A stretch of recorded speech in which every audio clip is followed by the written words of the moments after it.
The roaring game.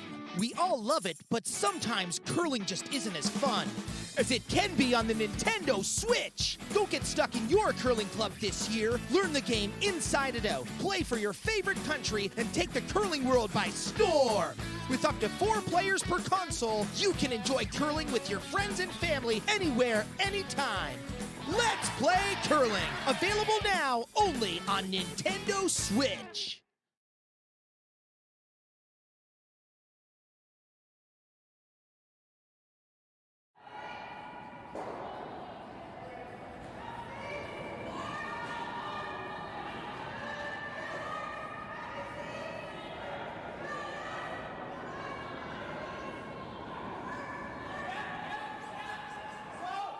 There we go. Good morning, curling fans. Good morning, Minnesota. Good morning, three-piece Shuster team, skipped by Chris Plies. And their opponent, Mike Siggins. Team I am unfamiliar with, but I'm about to learn something about. Team Shuster starts with an open deuce in the first end. Very open end. Team Siggins choosing to peel the corner guard about halfway through the end. That began a trade-off of hits back and forth, one of them being missed, which gives Team John Shuster, skipped by Christopher Plies,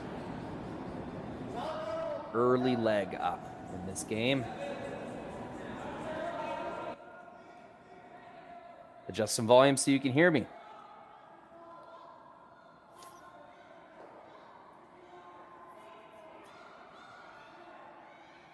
Lead John Landsteiner, delighted to throw some hits, I'm sure. Makes no mistake. Right on the lid.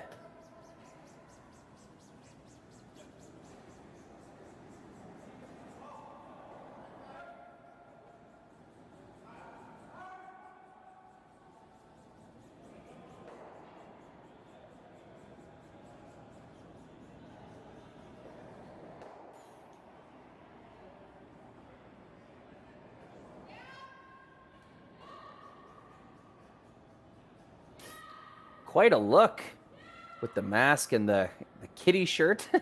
Doing his best to match the team jackets. Those are some nice team jackets as well. Just doing my research, trying to find out where this Siggins team hails from.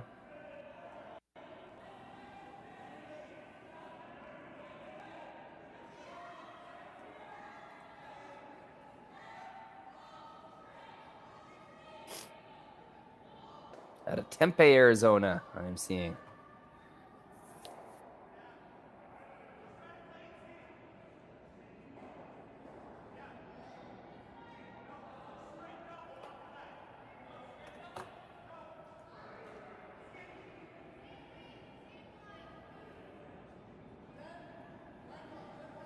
If my sheet is correct, this is second Sean Franey. Trying to group these stones together along the wing. They're going to over curl. Put their stone out wide on the other wing. Another open end here. No guards in sight.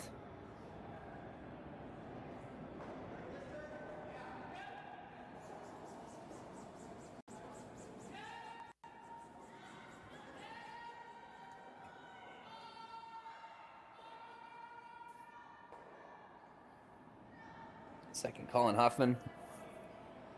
Been throwing a pretty consistent diet of bombs so far this tournament.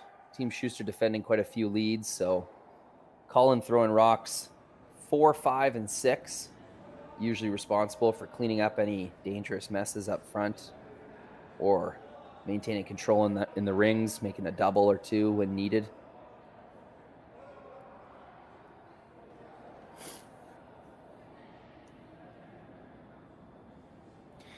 Two and 2 record for Team Siggins. Lost their opener to Jed Brundage. Then played this Shuster team with Skip John Shuster still at the tournament. Handily lost that one, but then went on a little bit of a roll. 6-5 win over Hovland. And then a 5-3 win against Wendling. So finding their stride later in the tournament here. Missed hit and roll opportunity there. Could have created a jamming scenario of some kind with a hit and roll. Ends up rolling out of the rings. Not a huge deal for Team Siggins. Didn't have anything really going on in the rings to begin with. So just doing their best to create something that create a scenario that's going to include a jam or a possible wreck. Just make Team Shuster's hits a little more difficult, increase the risk.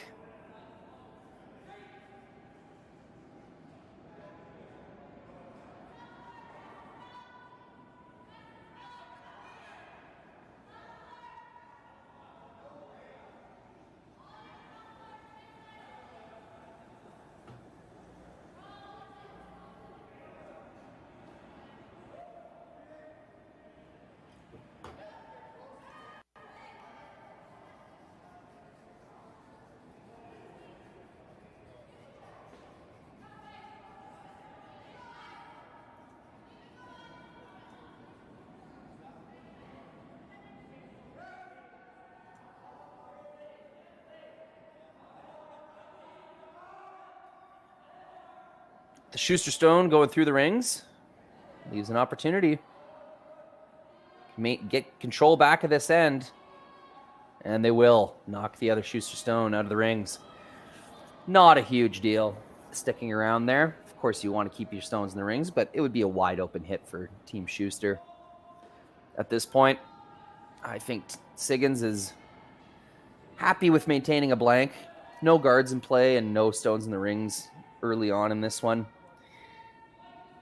You got to think that that mindset would adjust. Got to be happy with a blank at this point. Unless you expect Team Shuster to openly miss a hit, you're not going to be able to make anything happen here. So Team Siggins might have an opportunity to freeze on something or try a tap back.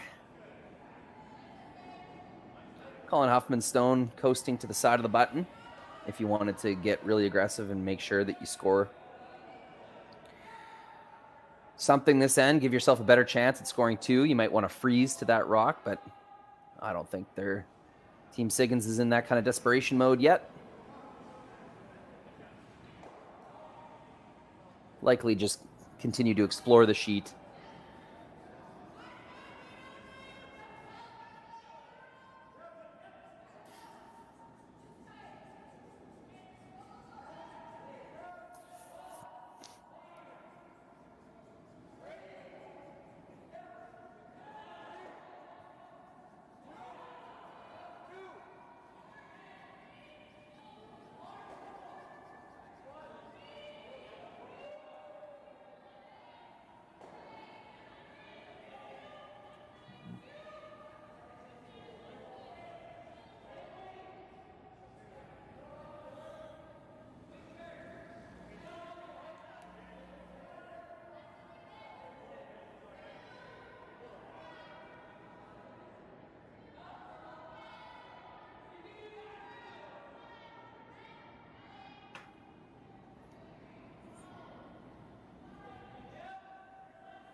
An open blast for the hooded Chris Plies.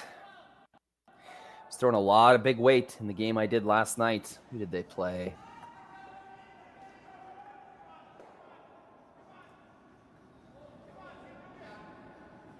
Played Jason Smith last night. Early 3-0 lead in the first end in that game. A steal in the second end. Made it a 4-point lead, and from that point forward, it was Colin Huffman and Chris Plies just throwing big weight up and down the sheet. Bang, bang, bang. Clearing everything out. Some really impressive big weight from Chris Plies particularly.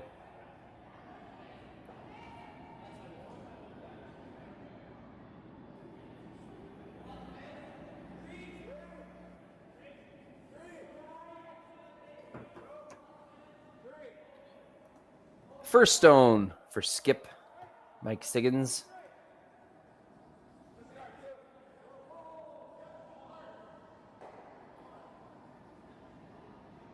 Really got this one outside. He will miss on the outside. Not happy about that.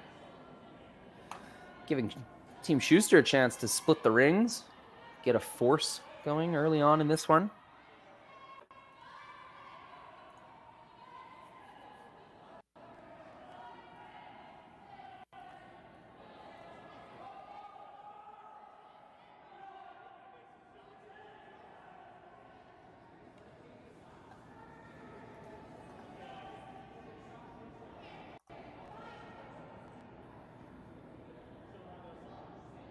A chance to explore the other side of the sheet for Chris Plies.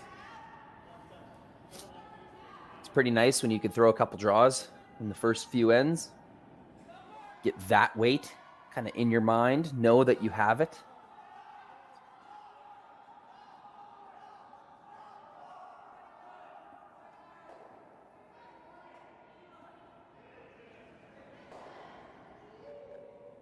Try to even these rocks up.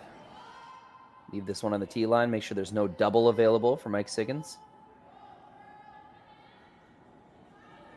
And there might be a super thick double available, but I don't think it's to roll out or for a blank. So no point in taking it on. May as well just make a hit on the one you can see.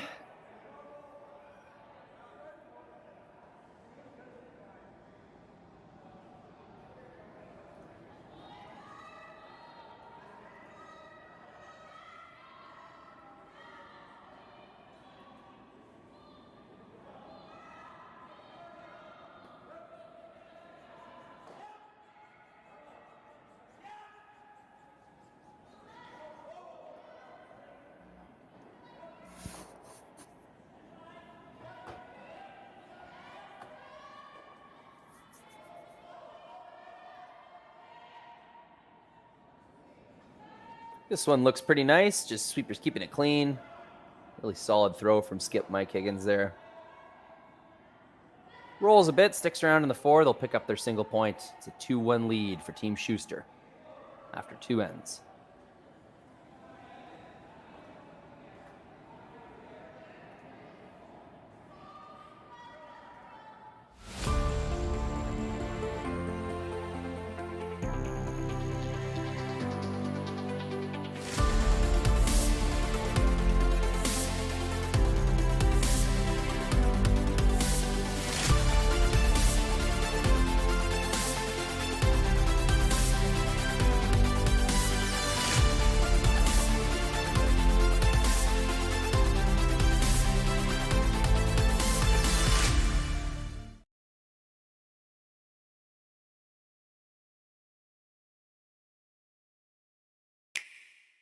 Sometimes curling just isn't as fun as it can be on the Nintendo Switch. With up to 4 players per console, you can enjoy curling with your friends and family anywhere, anytime. Let's play curling. Available now only on Nintendo Switch.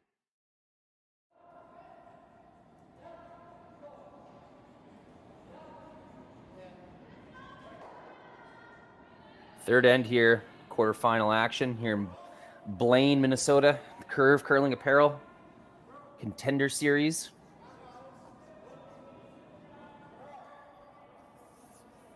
It's a tight schedule on Sunday, as it often is. Game at 8 a.m., semifinal at 11 p.m., and championship final. Let me just confirm. I believe it's 2 or 2:30. 2 o'clock p.m., 3 hours apart, these games. So not a lot of time for these teams, especially if they go the distance, especially if it's a complicated game and lots of time taken between shots. It's pretty tough. Body's already pretty sore.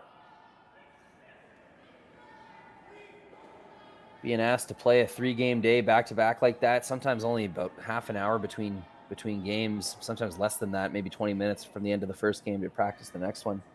Just got to fire some food in you and try to rehydrate, maybe do some stretching, make sure your muscles aren't cramping, and just get right back out there. It's an underrated thing to play this many games in 3 days.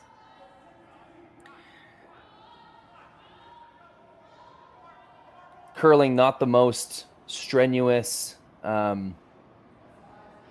and puff, out of breath kind of sport, but When you think about it, 3 games in one day, that's at least 8 hours of curling. At least 6 hours of curling, probably more like 8 hours of curling. It's a tough thing to do. Body goes through a lot, and of course, I'm not even mentioning the mental aspect. Maintaining focus, judging that many rocks.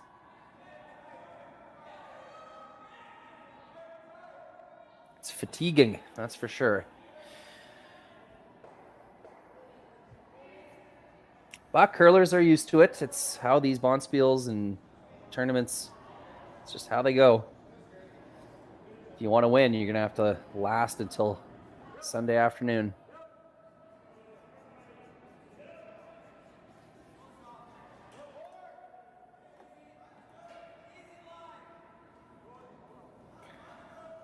So, pretty classic setup. Center guard, followed by corner guard. Followed by attempted come around. Goes through the rings, followed by what appears to be a pretty successful come around. Colin Huffman trying to get that last bit of curl out of that stone. Mr. Consistent, John Landsteiner. One of the best at the lead position in the world.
Beautiful come around.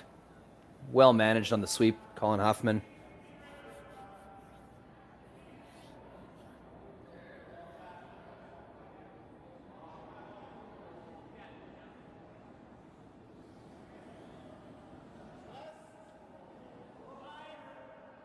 Team Siggins will have one chance here to make a little tap back, rearrange the forefoot in the way that they're comfortable with.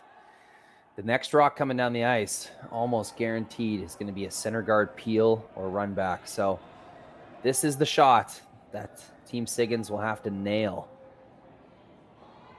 And they do. Hoping to get just a little bit more curl out of that one, but still, that's going to be a pretty good spot. Got pretty good control of the forefoot. That's something worth guarding over and over again, which is what will be asked of them after Colin Huffman removes this guard.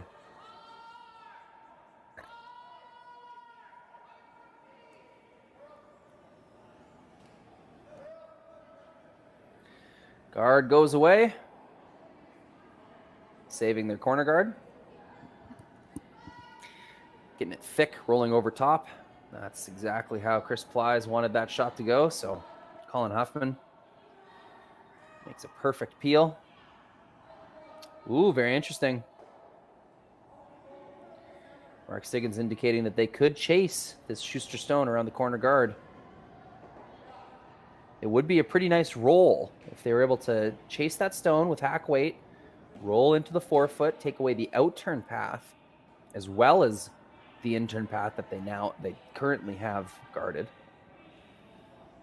Interesting. I saw him tap his broom in the top four. I wonder if they're coming right in here. It surprised me a little bit. If Team Shuster is peeling the center guard, it's probably in a good spot. I'd be tempted to replace that guard over and over again, right now you got a pretty good chance at forcing your opponent with the forefoot cut off on both sides.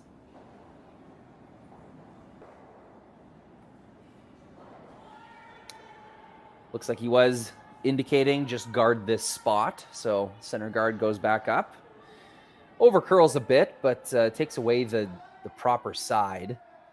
You definitely want to obstruct the outturn path a little more than the in-turn path. But with that guard so high and over curling as significantly as it did, Chris Plies might take a crack at removing some red in the forefoot right now, right here.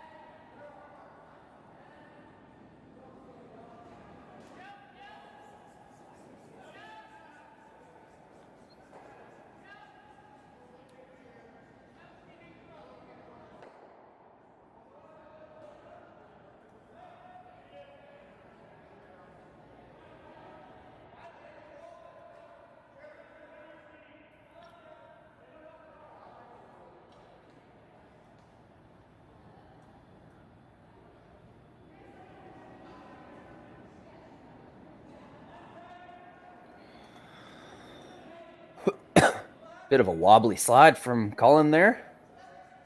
Gets the rock off just fine, though.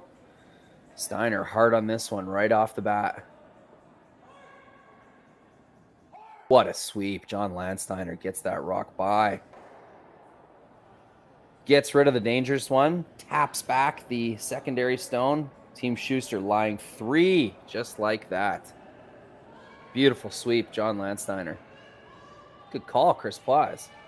Might not be lying 3 now that I look at the overhead. 2 for sure. Bit of a double opportunity left for Team Siggins. That rock just over curling slightly. Steiner did a good job getting it by the guard, but couldn't quite hold it onto the nose of the target rock. Will over curl.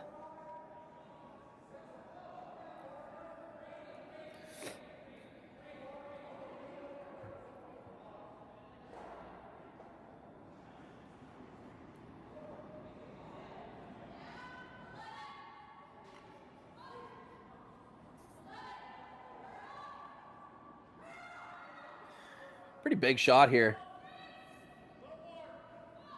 Team Siggins, if they can make this double in the forefoot, that's really going to flip this end around, make sure that they can take advantage of that center guard. It's been a good end so far for Team Siggins. Oh, a little kiss off the top. Keeps the rock straight. Gets the angle they were looking for. Oh, what a tick.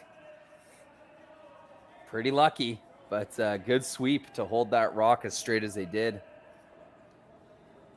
Just kissed their center guard. That one was over curling. Little kiss on the center guard straightens it out. Gets that angle they were looking for. Was not able to remove either stone. I think Team Siggins was able to push one of those stones kind of back into the 12-foot, out counted by Team Siggins' red 8-foot biter. It's not going to matter too much, though. If Colin Huffman's able to make this hit and roll, it'll be 2 Shuster counters with one lonely center guard as the only weapon Team Siggins has at their disposal. Another hard sweep by Steiner. And this one will get by the center guard. Catches a jam at the back. Rolls to a decent spot. Bit of an overroll. Both teams getting caught on a swingy spot there. Steiner able to get that rock by the guard.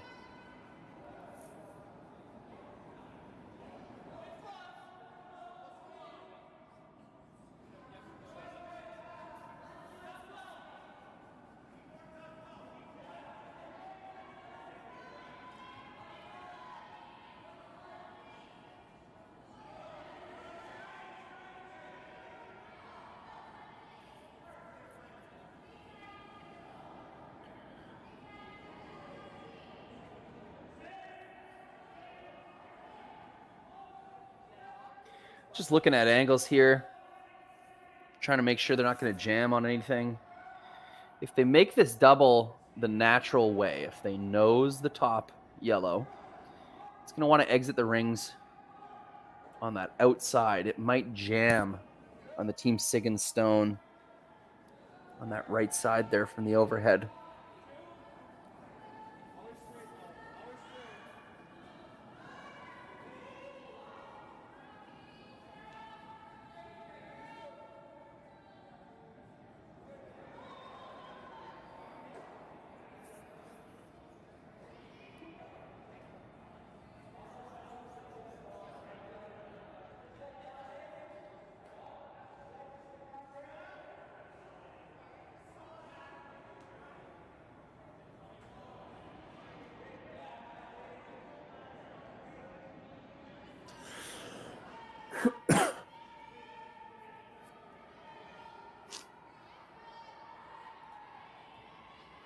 Quick update on the other games on the ice.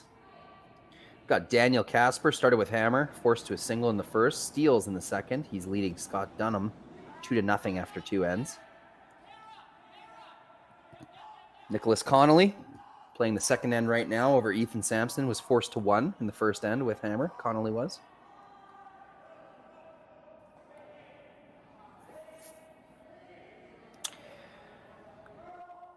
Jed Brundage starts with hammer over Daryl Sobering. Brundage scores 3 in that first end. Sobering blanks the second. 3-0 Brundage playing the third.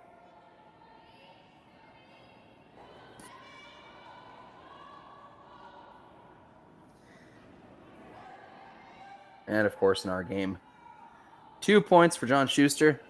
First end. Team Shuster skipped by Chris Plaz, I should say. Followed by a single from Mark Siggins. Attempting a double takeout here. This one's struggling for weight. That's going to end up being a really bad jam. It will bring the Shuster stone along the wing back into play. Team Shuster lying 2, 3, and 4 right now. If Schuster's able to, if Chris Plaz, I should say, is able to remove this stone, that's going to be 4 counters for Team Shuster with 1 rock to come from Team Siggins. Yep, unfortunate jam there. Just need a little more weight to carry that one straighter. Get the second rock over the top a bit, avoid the jam, and remove both stones. Going to remove no stones with this solution.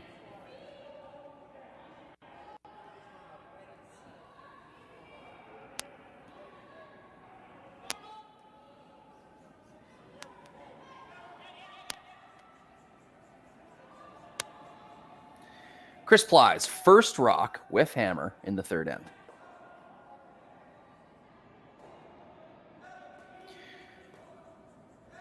Trying a hit and roll here. Avoid the jam. Roll a bit to the outside. This is looking dead nose. That's going to be a fine spot. Didn't have much room to work with now that I think about it. I don't think there was an opportunity to roll outside and really avoid the jam on their 2 existing stones.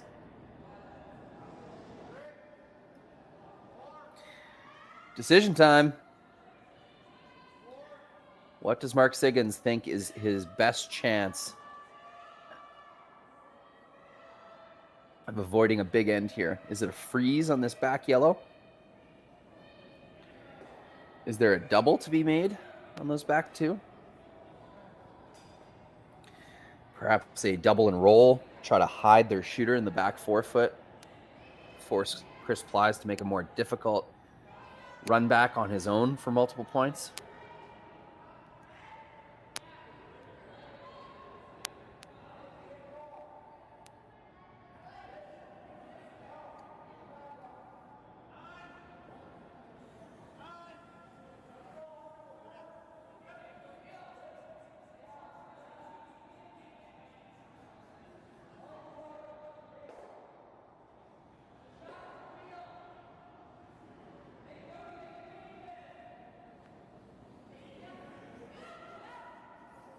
Looks like they've decided on a freeze kind of tap shot. This is a good call.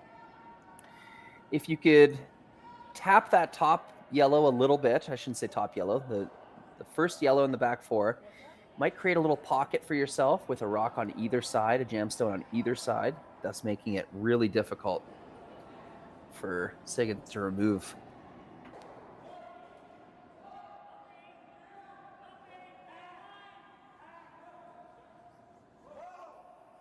Sweeper's laying off of this one, waiting for the curl.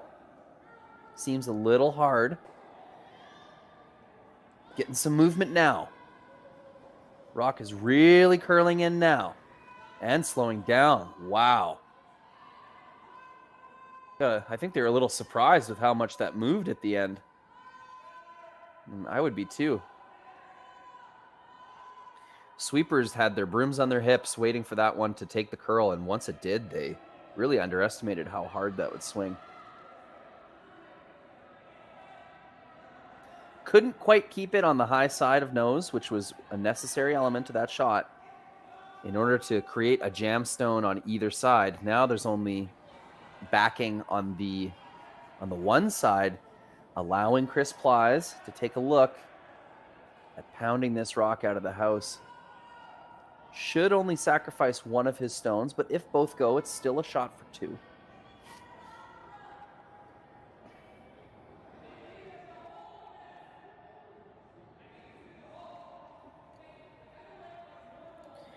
Last stone, third end. Chris Plies, shot for three or more.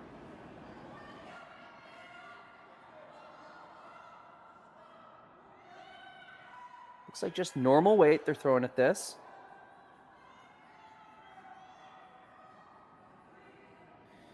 Trying to get the shooter to nose. They will. Spills it out the back.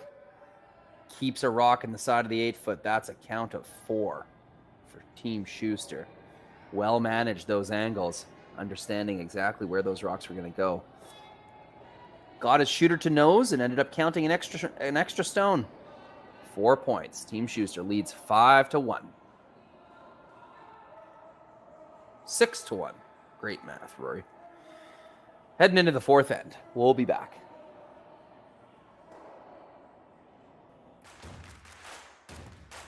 Imagine being able to stream every curling game from every sheet from any event, be it your Wednesday league game, bonspiel, or corporate event.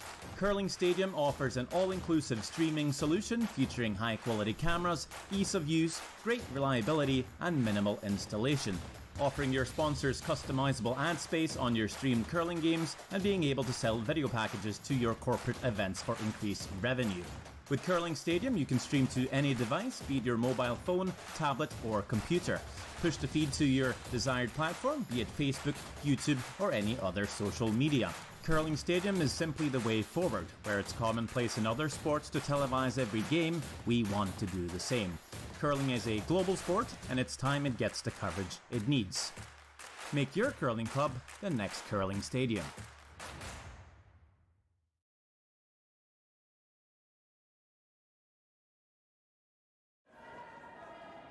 Welcome back.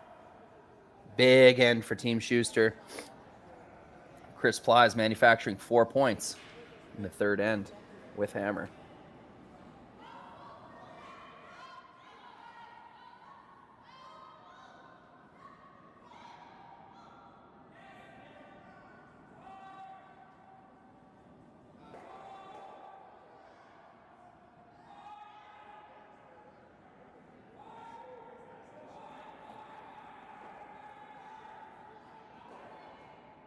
Lead rock thrower Joel Calhoun.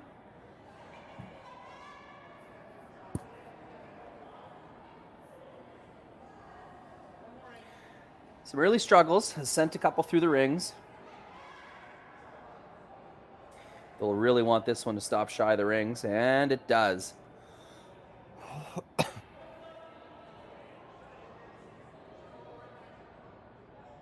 Able to keep that one hanging on. John Landsteiner being asked to come right around that.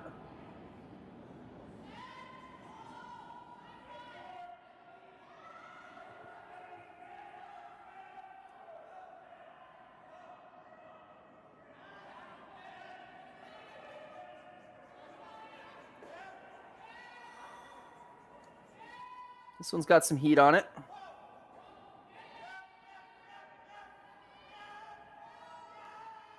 will stop before the tee line.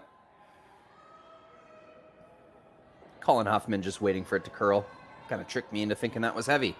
John Landsteiner, once he's got the weight, he's not going to miss very often. Such an experienced player. So specialized in his skills.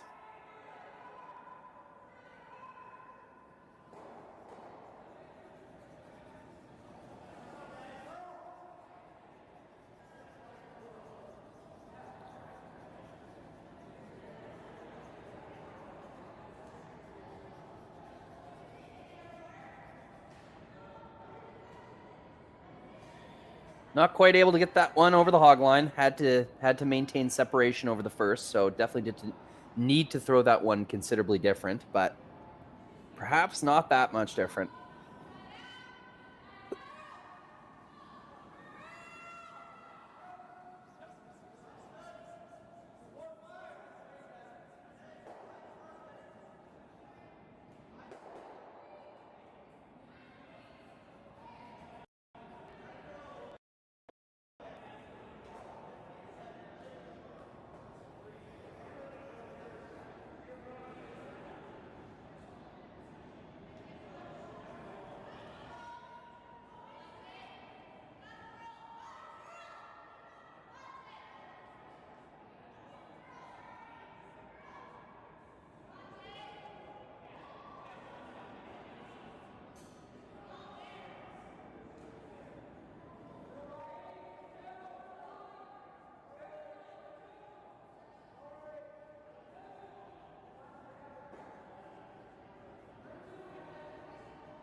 Team Siggins making the best out of this opportunity here.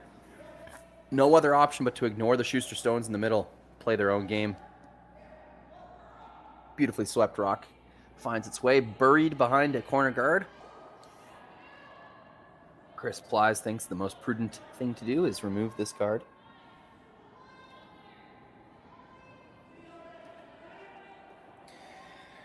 What else can they get out of this shot? Well, you can see Chris signaling towards the middle.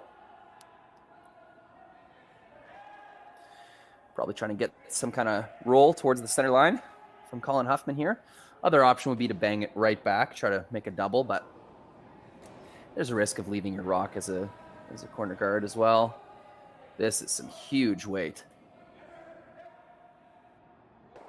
Bang, one. That's going to roll clean across the rings. Tough to control the roll with that kind of weight from Colin Huffman. But at the same time, you want to ensure that your rock does not stick around in a corner guard position. One way of doing that is chucking a bomb. That's exactly what Colin Huffman did.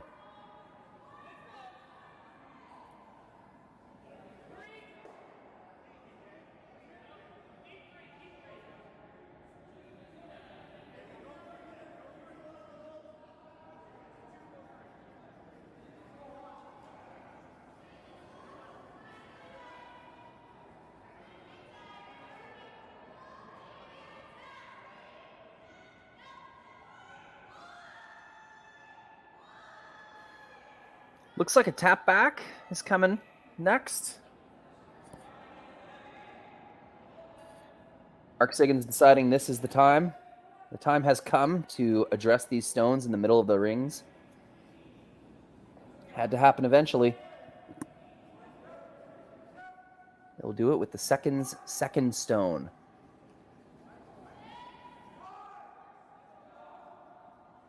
Will they get by this top one? Little kiss off the guard. No, it looks like they got it by. That's a really good position. That red rock is going to be difficult to remove. So Team Shuster, understanding, they're up 5 points. We'll just eliminate this outside red stone. Make sure that there's no big end scored here by Team Siggins. If they're going to score, it's going to be with their remaining rocks. Team Shuster will not be given this one for free. Sticking around, not overly important there. May have been nice to get a little roll into the 8-foot to count 3, but not super important.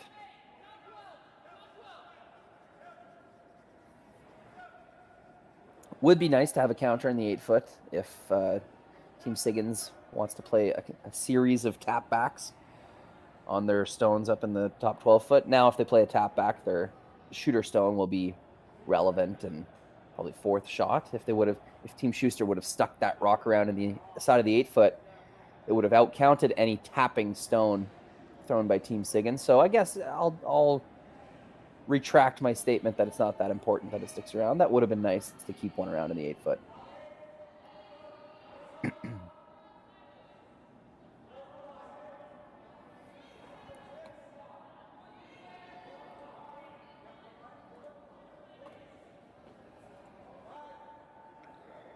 Stuck that rock around in the side of the 8-foot, it would have outcounted any tapping stone thrown by Team Siggins. So I guess I'll retract my statement that it's not that important that it's 60 concurrent viewers we have joining us.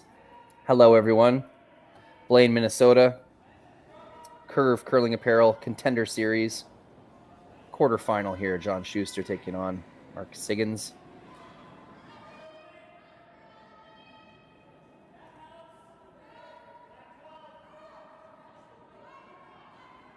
Trying to create another angle in the house here is Team Siggins. This one waiting on the curl. Oh, they're going to get it now. Nice little late snap. Beautiful sweep. That's 2 really nice shots in a row here, Team Siggins. Putting the pressure on, making it happen. Those 2 rocks are going to be difficult to remove. If you look at those angles of the yellows, even if you did have a crack at that top red, I don't think there is a double. Might send everything. You might send a lot of stones out of the rings, but you're definitely not saving your 2 shooter stones. Those 2 Shuster stones in the top of the 4-foot are in danger right now. Team Siggins with all the angles. Going to look to Colin Huffman to correct that. Maybe a little hack weight hit or a tap back. Try to get a Shuster stone on top of the red stone in the 8-foot. It's going to be necessary. If they leave this outturn side open again, Team Siggins will start their series of tap backs needed to rearrange things, get their rocks in scoring position. 2 really nice shots by Team Siggins has put the pressure on here. Team Shuster, no clear way to remove these 2 reds. Big shot here, Colin Huffman.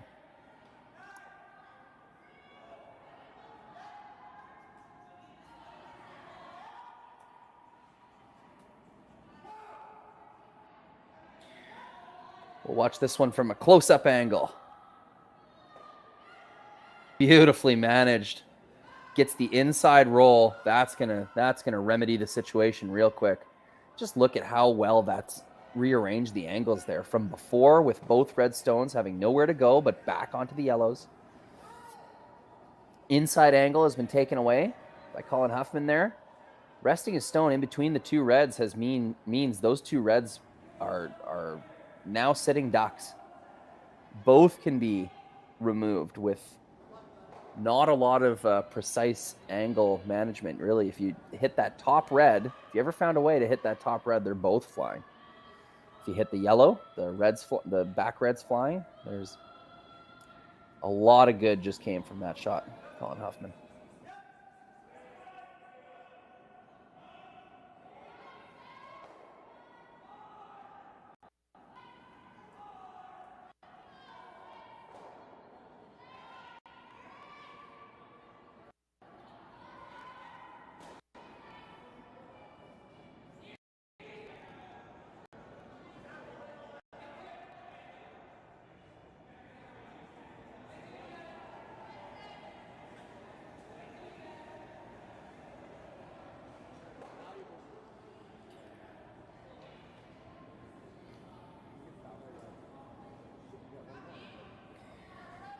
Only way in to remove that yellow stone is by angle. So Team Siggins is going to take on that angle.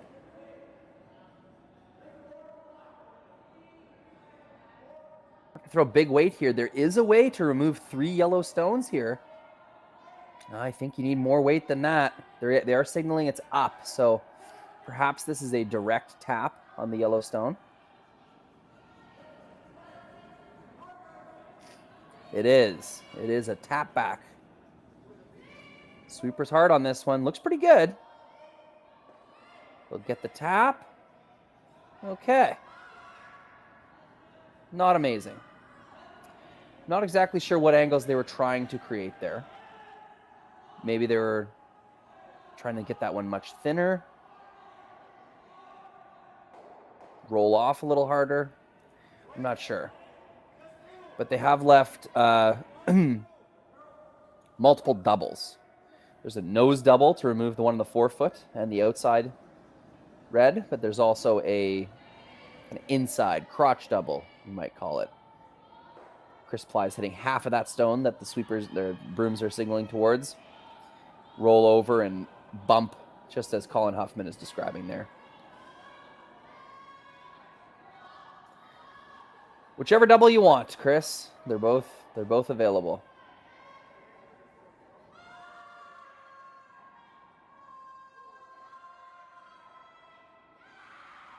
With that kind of ice, I would think they're going for the inside double. The crotch double. They might even catch a third red. Might catch that red in the forefoot on the way by. The main priority is to clear off these top 2 reds. Team Shuster A-okay with Team Siggins scoring 1 point here.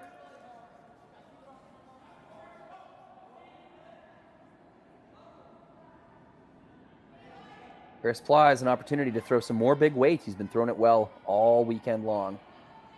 That is a rocket.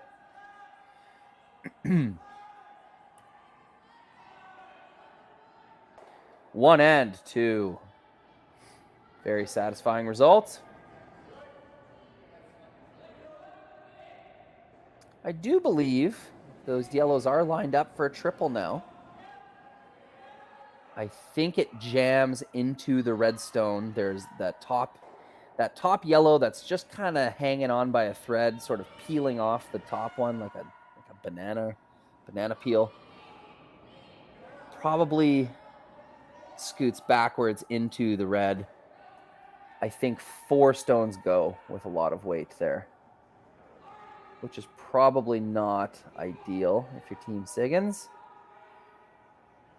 But, geez, how else do you remove that counting yellow stone?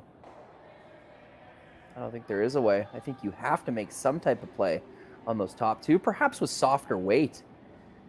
Perhaps just a control weight or a board weight might get the Yellowstone off the forefoot while leaving your red still at least in play. Of course, keeping the shooter right on top, right where Mark's broom is lying right now. Something like that, I think, will be necessary to bring that other red back in play and remove the Yellowstone in the top of the forefoot, which right now is preventing Team Siggins from scoring 2 points.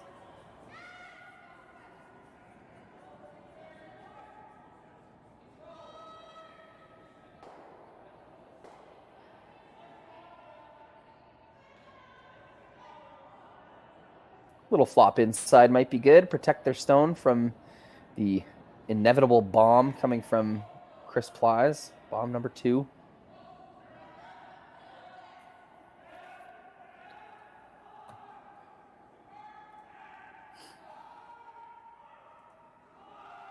Could be a good time to update you on the other quarterfinals going on out here.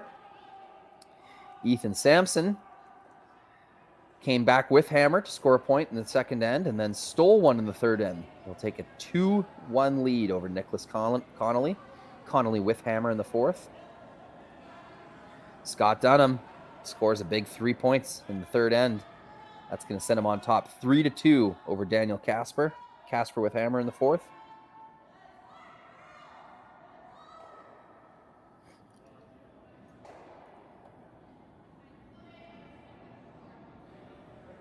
Jed Brundage, big score of 3 in the first end. Daryl Sobering blanks the second end, forced to 1 in the third. So that's Brundage leading Sobering 3-1 with hammer in the fourth end. Biggest shot of the game so far, Mike Siggins. Looking to rearrange these yellows in the top of the house. 1-2. Catches it a little too outside. It will bang the top yellow into the existing Siggins stone in the forefoot, as was feared. I think the only way to avoid that was playing a little less weight. Those angles were pretty locked and loaded for that to happen. Only hope there would be keeping your shooter up top to maybe count that, but it's going to be a force to 1 at best in this situation. There is no triple. With 3 Shuster stones counting and only 1 Siggins rock to come, that's going to spell lights out for this end.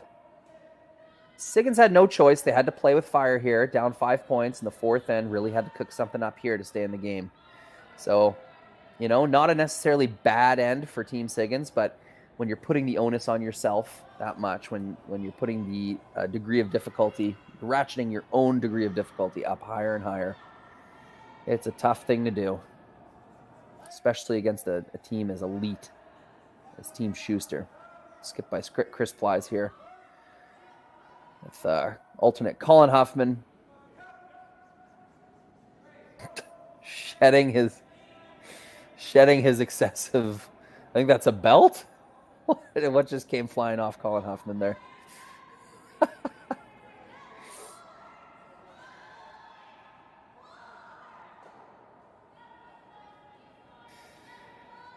Oh, such an entertaining character Colin is.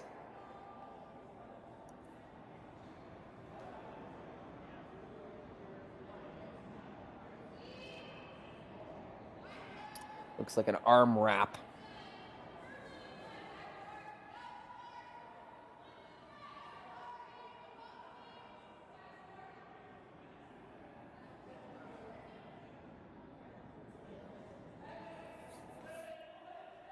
Tough shot here, trying to find a piece of the side of the forefoot. Coming out wide for a single point to keep his chances alive, Mike Siggins.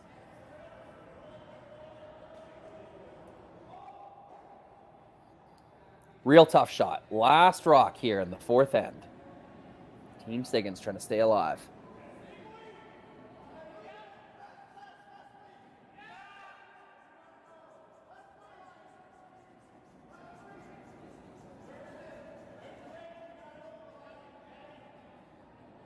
Line looks pretty good.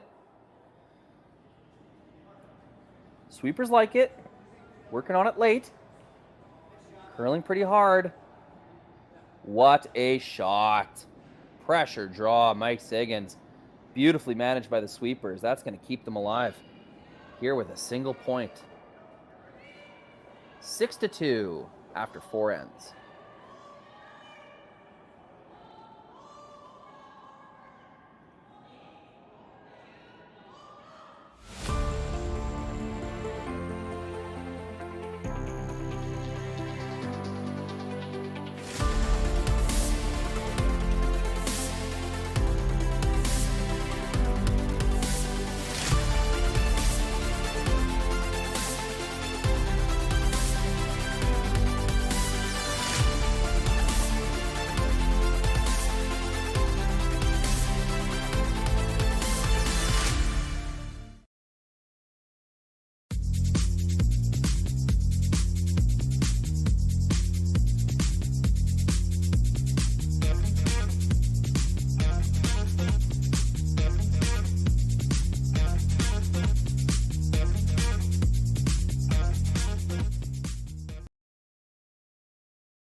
Welcome back.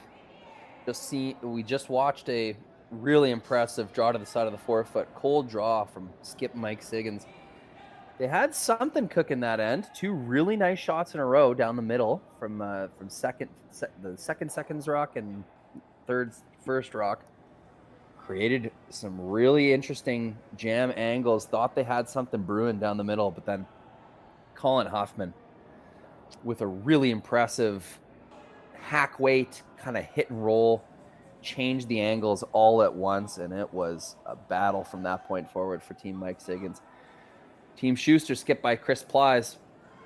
Really made quite a few shots in a row. Some hits, some doubles, some more tap backs. Yeah, it was an impressive fight back from Team Shuster there. But lying 4 points in the rings, 3 points in the rings, I should say, with the outturn draw path completely cut off. The wide draw to the side of the forefoot, managed by the sweepers wonderfully. Put it right on the tee line. That earns Mike Siggins a point and an extra life in this quarterfinal matchup. Gonna be a tough claw back from here, though. Down 4 points is never easy, especially with only four ends remaining and not having the hammer. So in order to get that hammer back, they'll have to try and force John Shuster, Team Shuster, I should say, to 1 point. They have a center guard.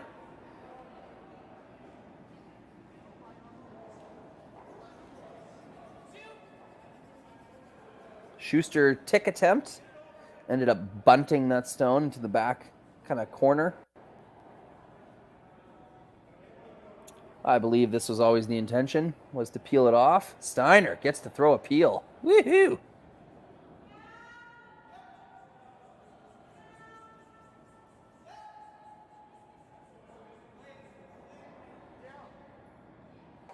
Perfect half rock peel. Sign this man up as a second next season. The underrated hitting power of John Landsteiner. Well, I hope he liked it because he's going to get to throw another one on his next stone. Always fun when you get to throw 3 rocks as a lead. Dabble into the second position's common shots, such as peels, hit and roll. Type of thing that you don't commonly throw as a lead.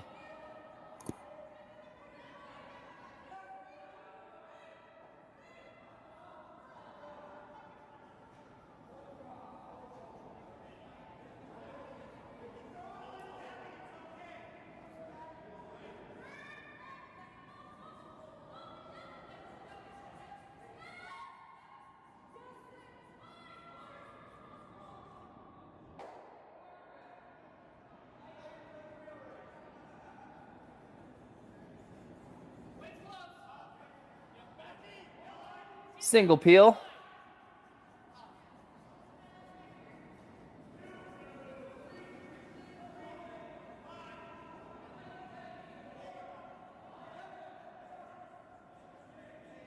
A little inside on this one. That's going to do the trick. Rips that guard off, and Team Siggins will continue their attempt at stealing or forcing. It's going to involve center guards.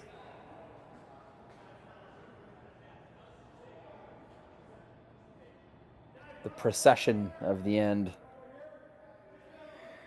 Guard peel, guard peel. We'll be seeing that over and over again for the next few shots until Team Siggins decides it's time to occupy the forefoot.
Managed to get 2 moving there.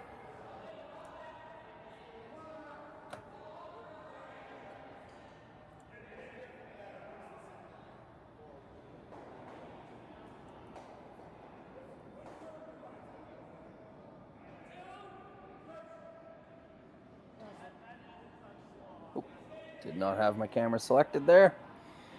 Yep. There we go.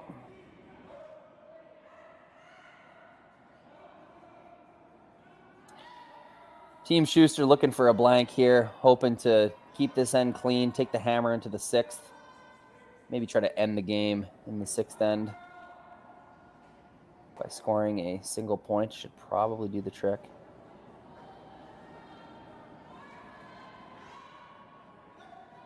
Well, at least we get a quick end here, folks. This will just be guard peel, guard peel.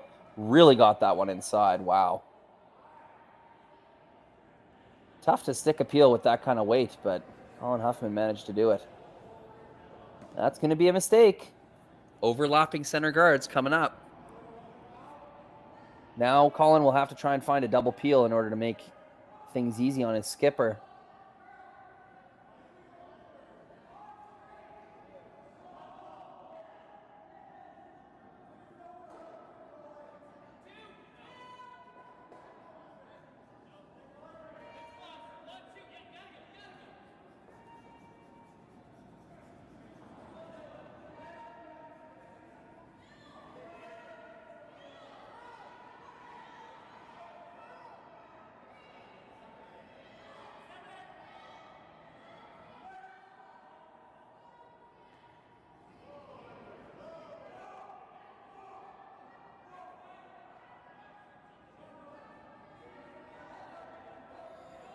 They're aiming for behind the guard here, but with the line a little bit off, they'll make an adjustment.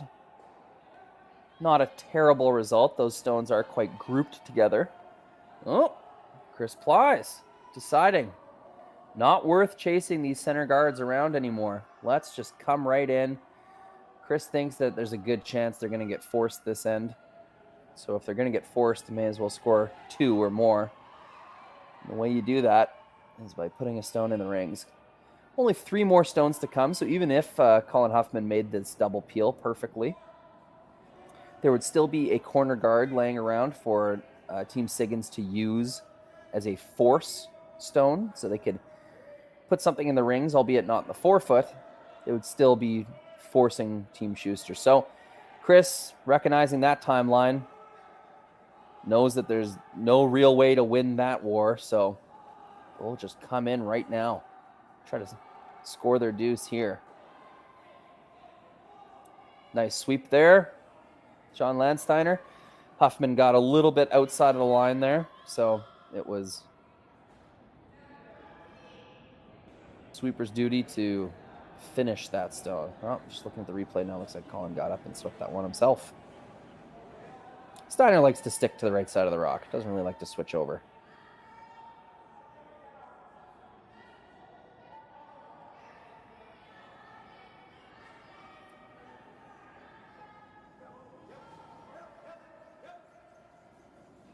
Team Siggins is somewhat all right with this scenario. It's center guard action. It's an overlap in the 8-foot.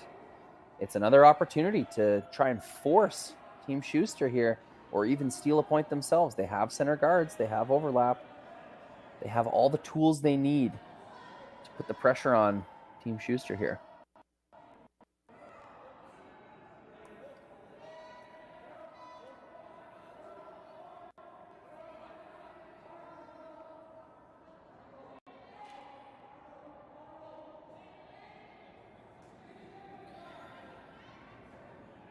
Just looking at Rick's comment in the chat here. Yeah, John Shuster not here. Has left the tournament early. Has went home to help with his family. I don't know the details really, so I won't speak on anything I'm not too aware of. But yeah, John Shuster not here for the rest of the tournament. Siggins will wreck on that center guard. Looked pretty light. Looked pretty inside. Bad combination.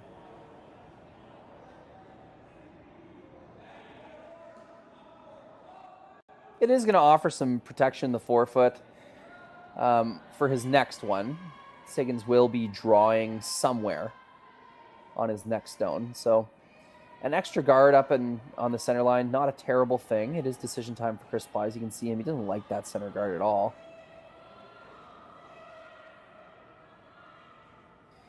will choose to get rid of it. I thought they might just draw top 8, top 4 once again.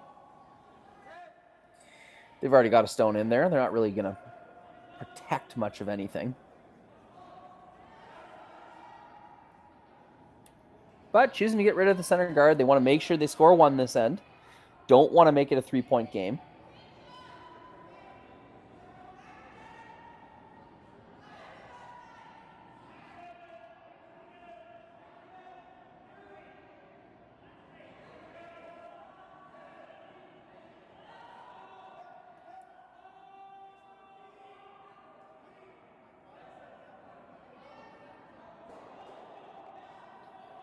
Another launch, another rocket launch by Chris Plaus. I will admit that I am slightly confused by that. Siggins will be drawing anyways.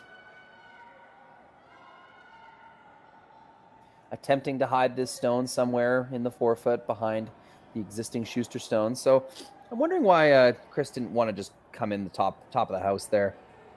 I'm not sure there was a way to hurt himself besides maybe sliding deep, back button, back forefoot, maybe. But even that, he would have a chance to answer. Siggins, well, that's why these guys are world champions and I'm sitting in my living room. They know what they're doing out there.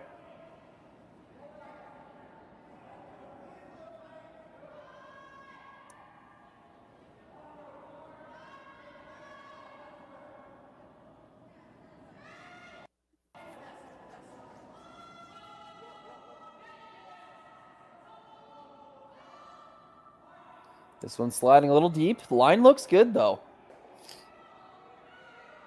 It will slide out the back. Disappointing result. If that stops about 2 feet shorter, that's probably going to do the trick and force Team Shuster to 1 point. Line was perfect. Just couldn't get that one to stop in time. Not a bad attempt, Mike Siggins.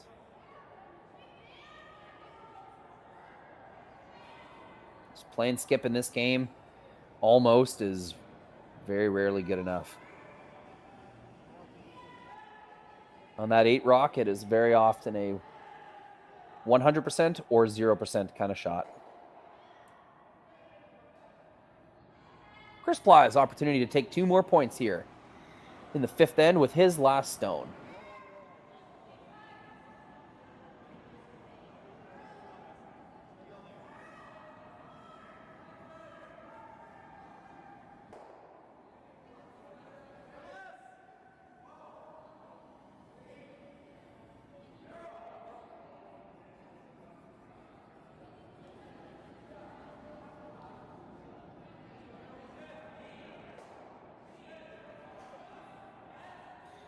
Puts it right on the lid. And that's going to do it for Team Siggins. Not a bad fight against some of the world's best in Team Shuster.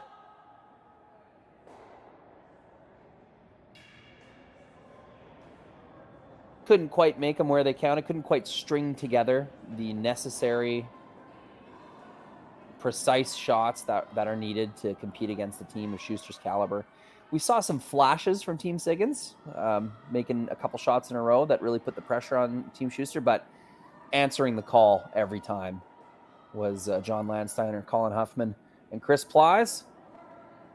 They will advance to the semifinal, which we will have for you live at 11 a.m. this morning, Central Time. Hey, lots of good games still on the ice. Why don't you hop on the Curling Stadium YouTube channel? Curling Zone is where you can find all the games. And tune in to one of the other quarterfinals, men's and women's, on the ice right now. Thanks for tuning in. We'll see you at 11.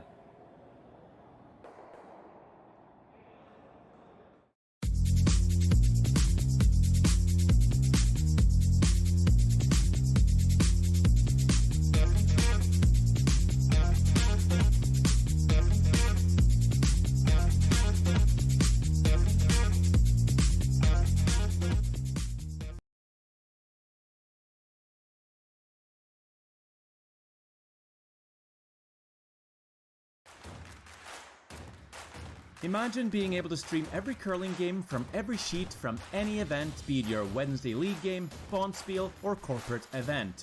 Curling Stadium offers an all-inclusive streaming solution featuring high-quality cameras, ease of use, great reliability, and minimal installation. Offering your sponsors customizable ad space on your streamed curling games and being able to sell video packages to your corporate events for increased revenue. With Curling Stadium, you can stream to any device, be it your mobile phone, tablet, or computer. Push the feed to your desired platform, be it Facebook, YouTube, or any other social media. Curling Stadium is simply the way forward. Where it's commonplace in other sports to televise every game, we want to do the same. Curling is a global sport, and it's time it gets the coverage it needs. Make your curling club the next Curling Stadium.